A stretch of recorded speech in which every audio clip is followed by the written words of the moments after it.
조국 이탄으로 추미애 법무장관의 위선적인 엄마 찬스, 아빠 찬스의 이야기가 우리 사회 또는 청년들을 아주 절망시키고 있습니다. 조수진 의원실이 발표한 추미애 장관이 당대표 시절에, 국회의원 시절에 딸의 식당, 밑볼리즘이라고 하는 식당에서 2014년부터 1년간 식사를 한 내역입니다. 대부분은 기자간담회, 정책간담회 또는 그냥 간담회 등을 이유로 수차에 걸쳐서 딸의 식당에서 밥값을 지불했습니다. 심한 경우는 25만 6천 원 한 번에 25만 원 또는 22만 원부터 시작해서 적게는 6만 원, 8만 원, 4만 원 이렇게 되어 있습니다. 그 중에는 5번에 걸쳐서 일요일 날 기자간담회를 딸의 식당에서 했다는 것으로 되어 있습니다. 추미애 장관은 그것에 대한 질문을 하는 데 있어서 딸의 식당에서 그럼 공짜로 먹으란 말이냐 이렇게 반문을 했습니다. 또 한편으로는 지금 야당인 국민의힘의 의원이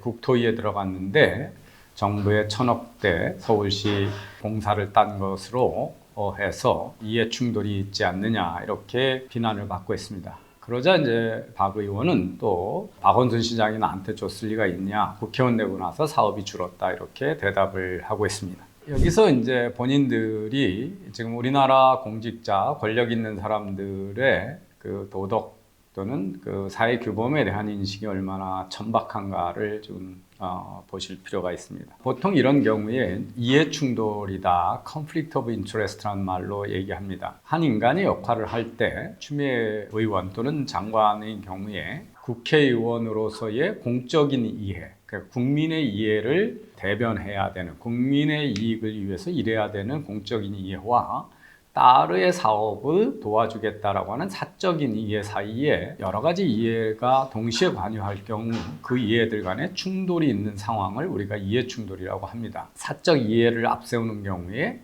공적 이해가 침해될 가능성이 있는 거죠. 그래서 이런 경우를 이해 충돌의 가능성이라고 합니다. 이 두 사람 다 모두 추미애 장관은 딸의 사업을 도와주는 것, 그리고 박 의원은 자기가 지분을 가지고 있는 사업의 이익을 위해서 일을 하는 그런 일에 대해서 자기들은 그런 일을 추구하지 않았다, 부정한 일을 하지 않았다, 박원순 시장이 나를 위해서 공사에 개입할 리가 있느냐 이렇게 항변을 합니다. 그런데 이해 충돌은 실제 사익 추구의 발생 여부와는 무관한 이슈입니다. 위키피디아에 conflict of interest 이해 충돌을 찾아보면 다음과 같이 명백히 표현이 되어 있습니다. 이해 충돌은 부적절함의 발생과는 무관하다.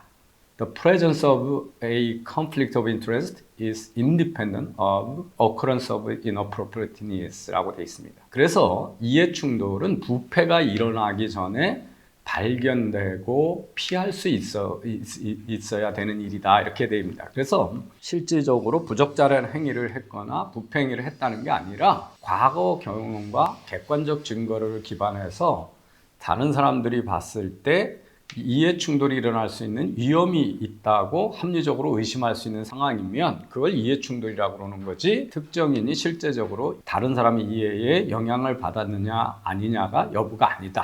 그래서 보시면 여기서도 다시 한번 반복해서 특정인이 a particular individual is actually influenced by a secondary interest. 사적인 이해에서 영향을 받았느냐, not on whether 이렇게 돼 있죠. 그래서 받았느냐 아니다에 관한 여부가 아니다. 받을 수 있다라고 하는 가능성에 대한 이야기입니다. 그래서 실제 발생한 건 무관합니다. 다시 그 로우 인사이더라고 하는 웹페이지에 가면 이 conflict of interest의 모양새라고 하는 것은 그런 일이 발생할 수 있는 임프레션을 주는 것, 그리고 실제 그런 사적인 이해의 충돌이 발생했다라고 하는 것을 의미하지 않는다. 발생하지 않았어도 피해야 된다라는 걸 하고 있습니다. 왜 이런 이해 충돌이 실제 일어났느냐 안 일어났느냐가 여부가 중요하지 않냐면 대부분 실제 일어났는지 안 일어났는지 하려면 수사가 관여가 돼야 되고 상당한 사회적 비용이 발생이 됩니다. 또 하나는 그런 사적인 이해가 얽혀 있는 경우에 본인은 사적인 이해에 의해서 행동하지 않았다고 그러더라도 사람들이 의심하기 때문에 사회 전체가 권력자 또는 제도, 사회 전반 시스템에 대해서 의심을 하기 시작하고 사회 신뢰를 깨버리고, 그래서 사람들이 공정성에 대한 의문을 제기하는 비용이, 사회적 비용이 발생하기 때문입니다. 그래서 인터넷에 이에 관련돼서 돌고 있는 것 중에 어떤 기자분이 쓴 글이 자기 친구나 아는 사람에 대한 기사를 썼는데 자기는 정말 객관적으로 썼다고 생각하는데 사람들이 믿어주지 않고, 그 다음에는 네 친인척 또는 아는 사람의 이야기니까 그 사람한테 유리하게 글을 쓰느라고 그러지 않냐고 자기가 아무리 항변을 하더라도 믿어주지 않았기 때문에 그 다음부터는 자기는 자기가 아는 사람이 있으면 반드시 그 기사를 다른 사람한테 쓰라고 한다는 겁니다. 우리가 그 법원에서 재판을 할 경우에 판사나 재판장이 피고 또는 원고와 특별한 이해관계가 있거나 아는 사람이라면 당연히 재판에 참여하면 안 되는 거죠. 그건 아무리 본인이 법률에 의해서 했다고 하더라도 그 이해 당사자의 상대편에 있는 사람들은 판사와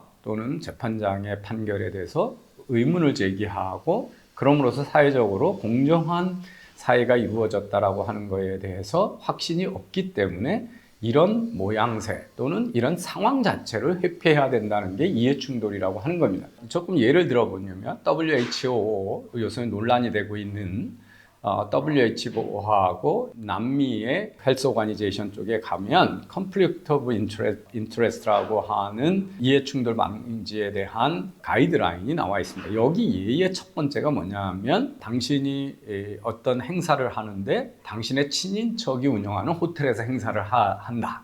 그거가 첫 번째 예입니다. 그게 바로 정확하게 추미애가 한 일입니다. 그래서 거기서 돈을 썼든 안 썼든 그 이미 식당에 가서 했다는 것이 사적인 이해를 추구하는 행위고, 거기에는 금전적 이해를 떠나서 이미 거기서 기자들을 끌고 들어가고 다른 국회의원을 끌고 들어갔다면 벌써 광고 행위를 했다라고 하는 보이지 않는 혜택을 주고 있는 것입니다. 그런데 그런 충돌이 일어났든 안 일어났든, 그런 추구를 했든 안 했든 이미 이해 충돌의 가능성을 회피하지 않았기 때문에 우리가 알고 있는 이해충돌 방지라고 하는 모든 공직자들한테 적용되는 규범을 명백히 위반하는 것이고, 야당의 박 의원도 본인이 토론업을 하면서 국토위에 들어갔다는 사실 자체가 이미 이해충돌 방지를 의 규범을 명백히 어긴 아주 커럽티드된 정치인들이다, 타락한 정치인이다 하는 겁니다. 우리가 알고 있는 문재인과 추미애는 다 변호사들입니다. 판사고 사법인들입니다. 그러니까 누구보다도 이해충돌이라고 하는 개념이 어떤 개념인지를 잘 알 수 있는 사람들이죠. 그러면서 추미애를 앞세워서 사회의 공정을 위해서 싸우는 검찰 권력의 개혁을 하는 공정의 챔피언인 것처럼 내세우고, 추미애 조국 사태에 대해서는 마음의 빚이 있는 것처럼 한편이기 때문에 침묵하면서 입으로는 37번의 공정을 청년의 날에 외친 문재인의 공정 개념은 기본적으로 사법인으로서는 있을 수 없는 이중잣대이자 정신분열적이고 유체이탈의 화법으로 우리 사회의 진정한 도덕성, 공정을 마구 해치는 국기문란에 범하는 위선적이고 이중잣대의 대표적인 사례다. 이런 관점에서 빨리 박 의원도 그렇고 야당도 추미애의 사태를 촉구하려면 박 의원에 대해서도 책임을 지는, 정치적 책임을 지는 사퇴를 같이 요구해야 된다는 이야기를 드리겠습니다.